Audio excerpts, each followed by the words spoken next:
معزز سامعین اکرام، السلام علیکم ورحمۃ اللہ وبرکاتہ۔ آج ہم جانتے ہیں سورہ الرحمن کے بارے میں اور 4 قل شریف کے بارے میں، سورہ فاتحہ کے بارے میں، اس کے بعد یہ ساری چیزیں سنیں گے۔ سب سے پہلے سورہ الرحمن کے بارے میں، اس کی فضیلت و برکت سن لیں۔ سورہ الرحمن کے بے شمار فائدے ہیں۔ اللہ کے نبی صلی اللہ تعالی علیہ وسلم نے سورہ الرحمن اور سورہ واقعہ پڑھنے کی حضرت فاطمہ الزہرا کو تلقین فرمائی اور کہا اس سورہ مبارکہ کو خوب پڑھا کرو، اس کی بہت ساری برکتیں ہیں۔ سورہ الرحمن کی ایک برکت یہ بھی ہے، فضیلت کہ سورہ الرحمن اگر آپ کو سانس کی بیماری ہو، دمے کی بیماری ہو، آپ کی سانس اکڑ رہی ہو، سانس پھول رہی ہو، واز کرنے میں، قرآن شریف پڑھنے میں، بولنے میں، کسی طریقے کی جسم کی یا آپ کو سانس کی بیماری ہو، تو اللہ تبارک و تعالی کہ کلام مجید کی وہ سورہ مبارکہ سورہ الرحمن پڑھ کر پانی پر دم کر کے آپ پیے، انشاءاللہ تبارک و تعالی اللہ آپ کو شفائے کاملہ عاجلہ عطا فرمائے گا۔ سورہ الرحمن کی برکت ایک یہ بھی ہے کہ اللہ تبارک و تعالی نے اس قرآن عظیم کو مومنوں کے لیے شفا اور رحمت بنا کر بھیجا۔ جو بندہ روزانہ اس کو پڑھتا ہے تو اللہ تبارک و تعالی اس کے پڑھنے والے کو تمام پریشانیوں سے دور فرماتا ہے، تمام بیماریوں سے شفا عطا فرماتا ہے، اس کے جسم میں طاقت و قوت عطا فرماتا ہے۔ اگر کوئی پریشان ہے، پریشانی کے لیے پڑھے تو اللہ تبارک و تعالی اس کی اس پریشانی کو دور فرما دیتا ہے۔ اگر کوئی بیمار ہے، بیماری سے شفا یابی کے لیے پڑھے تو اللہ تبارک و تعالی اس کو شفا عطا فرماتا ہے۔ اگر کوئی قرض میں مبتلا ہے، اس سے نجات کے لیے پڑھے تو اللہ تبارک و تعالی اس کو اس کے سر سے اس قرضے کو دور فرما دیتا ہے۔ اگر اس کے جسم میں طاقت و قوت نہیں ہو، وہ پڑھ کر اپنے جسم پر اور اس نیت سے پڑھے کہ اللہ مجھے میرے جسم میں روحانی طاقت و قوت پیدا فرمائے، تو اللہ تبارک و تعالی اس کے جسم میں روحانی طاقت و قوت پیدا فرما دے گا۔ اور کوئی بندہ بے اولاد ہے تو نیک صالح اولاد چاہتا ہے تو اس کے لیے پڑھے تو اللہ تبارک و تعالی اس کو صاحب اولاد بنا دے گا، غیب سے اس کی مدد فرما دے گا۔ اگر کوئی بندہ کسی بیوی کا شوہر اگر اس سے دور بھاگتا ہے یا اس سے چھٹکارا چاہتا ہے یا پھر اس کو اپنی طرف محبت نہیں دے پاتا تو سورہ الرحمن پڑھ کر بیویوں کو چاہیے کہ وہ سورہ الرحمن پڑھ کر پانی پر دم کر کے ان کے اوپر دم کریں اور ان کو پانی پلائیں، تو انشاءاللہ تبارک و تعالی سورہ الرحمن کی برکت سے اللہ تبارک و تعالی ان کی طرف محبت میں ان کی راغب فرما دے گا، یعنی ان کے دلوں میں محبت پیدا فرما دے گا۔ اگر کوئی جائز محبت ہے آپ اس کے لیے کرنا چاہیں تو اس کے لیے بھی بہت مفید ہے۔ اول آخر درود پاک پڑھنے اور پھر اس کے بعد میں پانی پر دم کر کے پئیں یا پھر پلائیں یا اس کی طرف پھونک دیں، انشاءاللہ تبارک و تعالی اللہ تبارک و تعالی اس شخص کے دل میں آپ کی اس کے محبت پیدا فرما دے گا، یعنی آپس میں دونوں میں نااتفاقی کو دور فرما کر آپس میں محبت پیدا فرما دے گا۔ اور کوئی بندہ اگر جس کی دکان ہو، دکان میں گراہک نہیں آ تو ان کی خیر و برکت کے لیے، دکان میں گراہکوں کے لیے ترقی کے لیے اگر کوئی چاہتا ہے سورہ الرحمن پڑھ کر اور اپنی دکان کو کھول کے پھر سورہ الرحمن سنے یا پڑھے تو اللہ تبارک و تعالی اس کی دکان میں خیر و برکت کے نزول فرماتا ہے، یعنی گراہکوں میں ترقی عطا فرماتا ہے، گراہکوں میں اللہ تبارک و تعالی برکت پیدا فرماتا ہے اور اللہ تعالیٰ اس کو نقصان سے اس کی حفاظت فرماتا ہے، نفع کی طرف اللہ اس کو رائج کر دیتا ہے اور اس میں مدد پیدا فرماتا ہے، کیونکہ اللہ تبارک و تعالیٰ نے قرآن عظیم کو مومنوں کے لیے شفا اور رحمت بنا کر بھیجا۔ چلیے آئیے اب ہم سورہ الرحمن اور سورہ کافرون، سورہ اخلاص، سورہ فلق، سورہ ناس، سورہ فاتحہ، سورہ بقرہ کی ایک رکوع ہم سنتے ہیں۔ چلیے اب ہم پڑھتے ہیں، آپ سماعت کیجیے۔ اعوذ باللہ من الشیطان الرجیم، بسم اللہ الرحمن الرحیم۔ الرحمن علم القرآن خلق الإنسان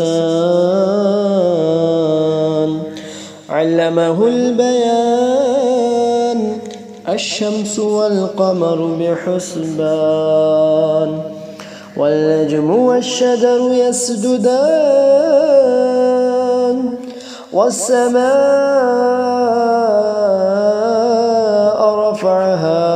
وضع الميزان ألا تطغوا في الميزان وأقيموا الوزن بالقسط ولا تخسروا الميزان والأرض وضعها للأنام فيها فاكهة والنخل ذات الأكمام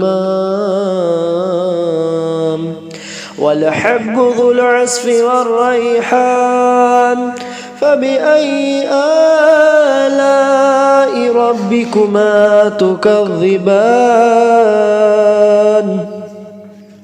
خلق الإنسان من صلصال كالفخار وخلق الجن من مارج من نار فبأي آلاء ربكما تكذبان رب المشرقين ورب المغربين فبأي آلاء ربكما تكذبان مرج البحرين يلتقيان بينهما برزخ لا يبغيان فبأي آلاء ربكما تكذبان يخرج منهما اللؤلؤ والمرجان فبأي آلاء ربكما تكذبان وله الجوار المنشآت في البحر كالأعلام فبأي آلاء ربكما تكذبان كل من عليها فان ويبقى وجه ربك ذو الجلال والإكرام فبأي آلاء ربكما تكذبان يسأله من في السماوات والأرض كل يوم هو في شأن فبأي آلاء ربكما تكذبان سنفرغ لكم أيها الثقلان فبأي آلاء ربكما تكذبان يا معشر الجن والإنس إن استطعتم أن تنفذوا من أقطار السماوات والأرض فانفذوا لا تنفذون إلا بسلطان فبأي آلاء ربكما تكذبان يرسل عليكما شواظ من نار ونحاس فلا تنتصران فبأي آلاء ربكما تكذبان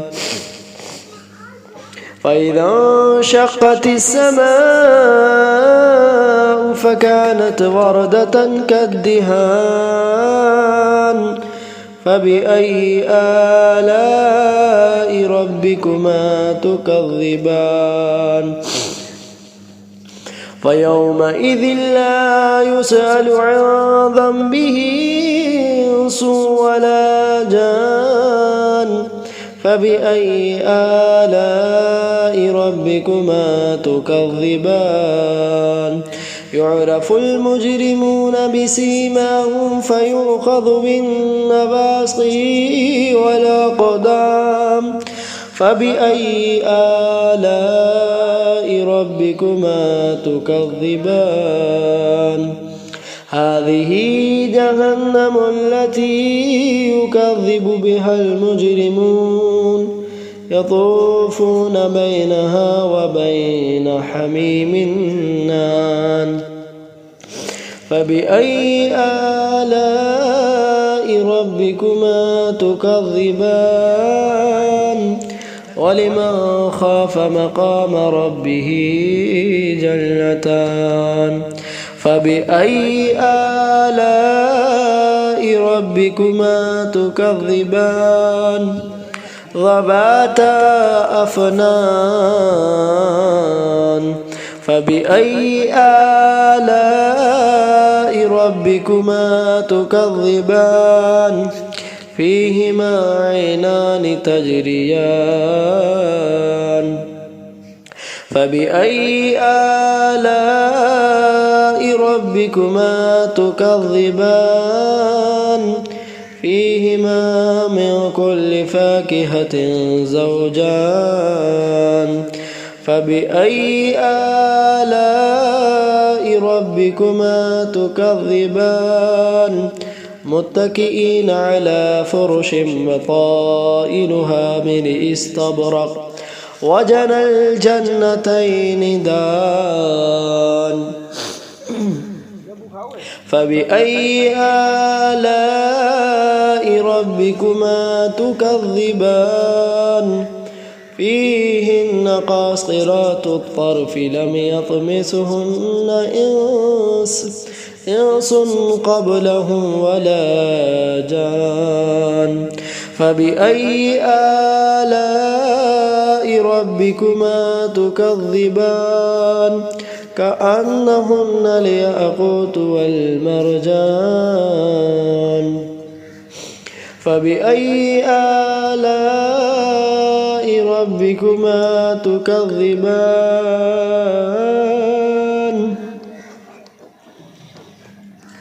هل جزاء الإحسان إلا الإحسان فبأي آلاء ربكما تكذبان ومن دونهما جنتان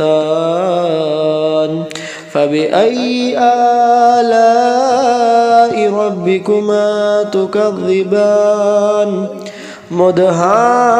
مدهامتان فبأي آلاء ربكما تكذبان فيهما عينان نضاختان فبأي آلاء ربكما تكذبان فيهما فاكهة ونخل ورمان فبأي آلاء ربكما تكذبان فيهن خيرات حسان فبأي آلاء ربكما تكذبان حور مقصورات في الخيام فبأي آلاء ربكما تكذبان لم يطمثهن إنس قبلهم ولا جان فبأي آلاء ربكما تكذبان متكئين على رفرف خضر وعبقري حسان فبأي آلاء ربكما تكذبان تبارك اسم ربك ذي الجلال والإكرام آمنت بالله صدق الله العظيم। अब हम इसी में कुछ और सूरह मुबारका पढ़ते हैं, उसको समाअत कीजिए।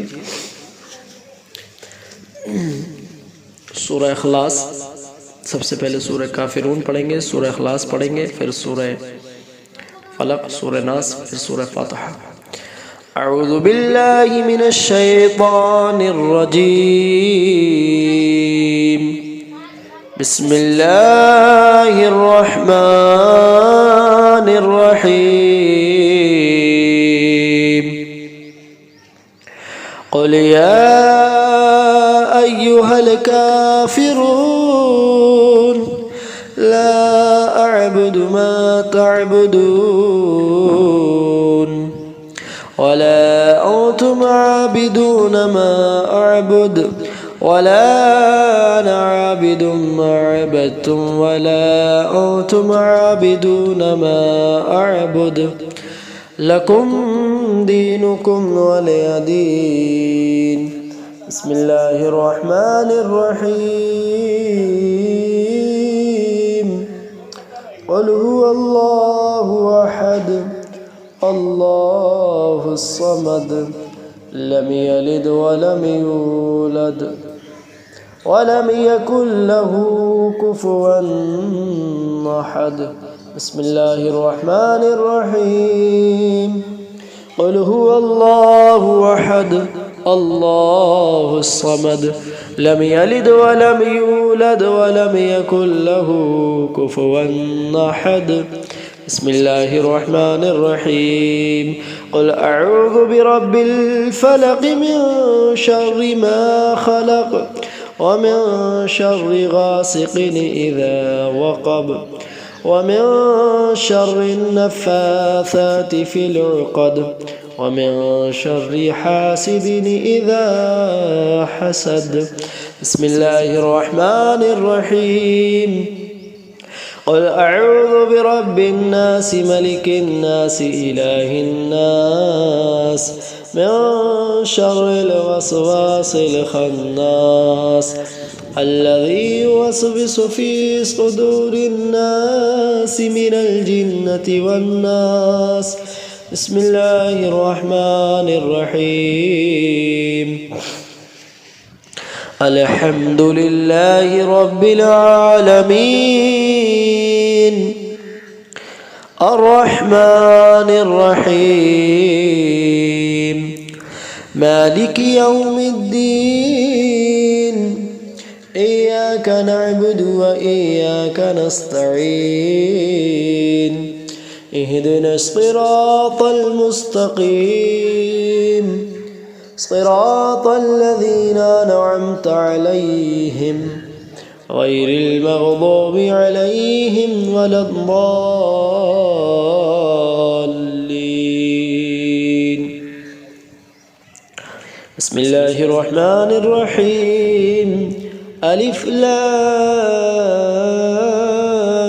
मीम ज़ालिकल किताबु ला रैब फ़ीहि हुदल लिल्मुत्तक़ीन अल्लज़ीना युमिनूना बिलग़ैबि व युक़ीमूनस सलाता व मिम्मा रज़क़नाहुम युन्फ़िक़ून वल्लज़ीना युमिनूना बिमा उन्ज़िल इलैक व मा उन्ज़िल मिन क़ब्लिक व बिल आखिरति हुम यूक़िनून उलाइका अला हुदम मिन रब्बिहिम व उलाइका हुमुल मुफ़्लिहून।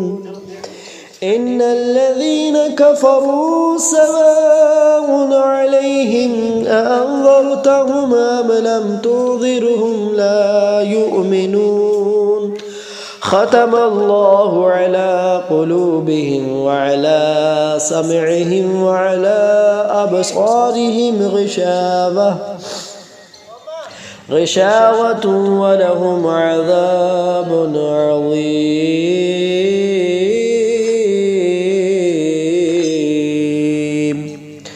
आमन्तु बिल्लाहि सदक़ल्लाहुल अज़ीम।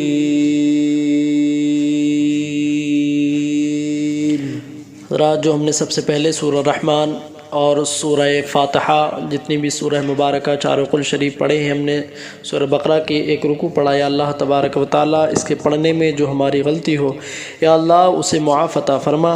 اس سورہ مبارکہ کو پڑھنے سننے میں کسی طریقے کی جانے انجانے میں کوئی غلطی کوئی اغلاظ ہوئی ہو مولا بھول چوک کوئی اسے معاف عطا فرما۔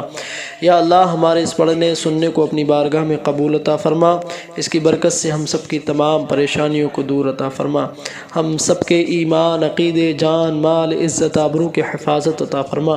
یا اللہ جس نے جس مقصد سے سنا ہے پڑھا ہے، یا اللہ سب کے پڑھنے سننے کو اپنی بارگاہ میں قبول عطا فرما۔ یا اللہ جو پریشان ہیں ان کی پریشانیوں کو دور عطا فرما۔ یا اللہ جو بے اولاد ہیں ان کو نیک صالح اولاد عطا فرما۔ یا اللہ جو پریشان ہیں ان کی پریشانی کو دور فرما، جو غیر مقدمے میں پھنسے ان کو رہائی عطا فرما۔ یا اللہ تو رزاق ہے مولا، غیب سے رزق کے انتظامات عطا فرما۔ مولا تو رحمان ہے، رحم عطا فرما۔ مولا تو کریم ہے، ہم سب پہ کرم عطا فرما۔ مولا تو ستار ہے، ہم سب کے عیبوں کی پردہ پوشی عطا فرما۔ مولا تو غفار ہے، ہم سب کی بخشش و مغفرت عطا فرما۔ ہم سب کے مرحومین ہم سب کے والدین کی بخشش و مغفرت عطا فرما۔ یا اللہ تو قدیر ہے، تو ہر چیز پہ قادر ہے مولا تبارک و تعالی، تو ہم سب کے لیے بہتر سے بہتر کاروبار عطا فرما، جن کے کاروبار ہیں ان کے کاروبار میں برکت و ترقی عطا فرما۔ یا اللہ سب کی ہی دکان میں مکان میں رزق میں مولا کھیت میں کھلیان میں گھر میں عمر میں سب کی ہی برکتیں عطا فرما۔ یا اللہ تو سب جانتا ہے، تو علیم و خبیر ہے، تجھے سب خبر ہے مولا، تجھے سب خبر ہے، تو سب جاننے والا۔ یا اللہ سب کے حالات پر اپنا بہتر سے بہتر کرم عطا فرما۔ یا اللہ ہم سب کی ایمان کی حفاظت عطا فرما۔ مولا تبارک و تعالی ہم سب کو اہدنا الصراط المستقیم پر گامزن عطا فرما۔ مولا تو سمیع ہے میرے مولا، تو سننے والا ہے، تو بصیر ہے مولا، دیکھنے والا ہے، تیری نظر سے کچھ نہیں چھپ سکتا مولا۔ جو تیرے گناہ گار بندے اپنے کاروبار کے لیے، اپنے گھر والوں کے لیے، اپنے عز و اقربا کے لیے دعائیں کر رہے ہیں مولا تبارک و تعالی ان کی دعاؤں کو قبول فرما لے۔ یا اللہ جن کے غیر تعلقات ہیں مولا ان کا خاتمہ عطا فرما۔ مولا تبارک و تعالی جن کے گھر میں جوان بچیاں ان کے لیے غیب سے رشتوں کے انتظامات عطا فرما دے۔ یا اللہ اپنا فضل کرم رحم عطا فرما دے، حالات ہندوستان کو بہتر عطا فرما، آپس میں بھائی چارے کے ساتھ زندگی گزارنے کی توفیق عطا فرما دے، اپنا فضل کرم رحم عطا فرما دے۔ تیرے لیے کچھ بھی مشکل نہیں مولا، تو سب پہ رحم عطا فرما دے، عالموں کی علم میں برکت عطا فرما میرے مولا، مسجد و مدارس خانقاہوں کے حفاظت عطا فرما۔ یا اللہ سب کی ہی دکان میں مکان میں رزق میں کمائیوں میں خیر و برکت کے نزول فرما، جو غیر مقدمے میں پھنسے ہوئے مولا ان کو رہائی عطا فرما، ہم سب کی عزت آبرو کی عافیت کی میرے مولا حفاظت عطا فرما۔ یا اللہ کاروبار کی حفاظت عطا فرما، اپنا فضل کرم رحم عطا فرما، جب دم آخر ہو یا اللہ جب دم آخر ہو یا اللہ پر لا الہ الا اللہ۔ ویڈیو کو لائک شیئر ضرور کر دیں، چینل کو سبسکرائب کر دیں۔ ملتے ہیں جب تک کہ اگلی ویڈیو میں، اللہ حافظ۔